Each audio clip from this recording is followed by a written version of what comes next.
महानगरपालिकेची सार्वत्रिक निवडणूक 2025-26 गेल्या 11 वर्षाच्या प्रदीर्घ कालावधीमध्ये ही निवडणूक या ठिकाणी संपन्न आहे।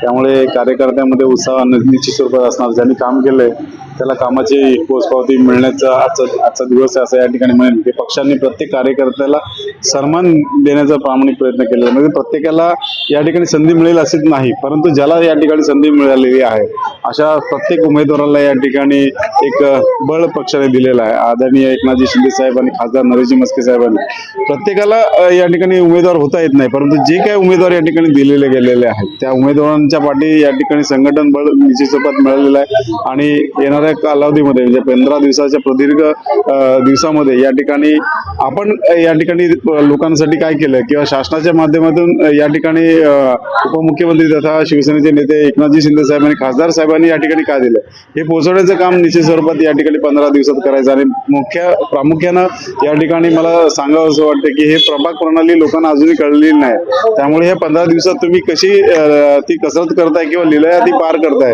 यावरून तुमच्या विजयाचं गणित या ठिकाणी जुळणार आहे। कारण प्रत्येक नागरिकाला मतदाराला या ठिकाणी 4 मतदान द्यायचे आहेत।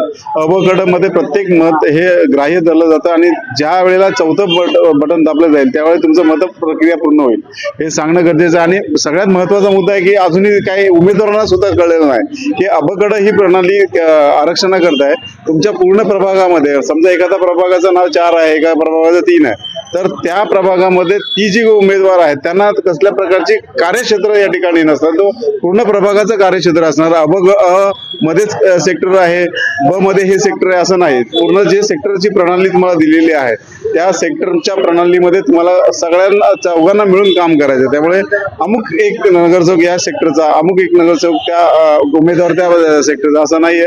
हे पहिला उमेदवाराने समजून घ्या, मग लोकांना तुम्ही समजून सांगा ही प्रणाली ही पॅनल पद्धतीमध्ये उमेदवार हा संपूर्ण प्रभागाचं नेतृत्व या ठिकाणी करणार निवडून आल्यानंतर। म्हणून या ठिकाणी पहिला समजून घ्या आणि मग ही पॅनल पद्धत नवी मुंबईमध्ये पहिल्यांदाच येते, त्यामध्ये यशस्वी होण्याकरता या ठिकाणी सगळ्यांनी मिळून काम केलं पाहिजे आणि लोकांना जागृती करून 15 दिवसामध्ये जास्तीत जास्त मतप्रक्रिया राबवून घेणं गरजेचं आहे आणि जास्तीत जास्त मतदारांनी मतदान करण्याच्या प्रक्रियेमध्ये सहभागी झालं पाहिजे। आणि ही मतप्रक्रिया कशी आहे हे समजून घेतल्यानंतरच चांगल्या प्रकारचे उमेदवार या ठिकाणी निवडून येतील। आणि सगळ्यात प्रामुख्याने या ठिकाणी सांगेन की ज्या पक्षाचे उमेदवार एकाच पक्षाचे उमेदवार या ठिकाणी निवडून आलं तर समविचारी पक्षाचे लोक एकत्र आल्याने त्या विभागाचा कायापालट सुद्धा होऊ शकतो, ही तितकेच महत्वाची बाब या कार्यप्रणालीची आहे।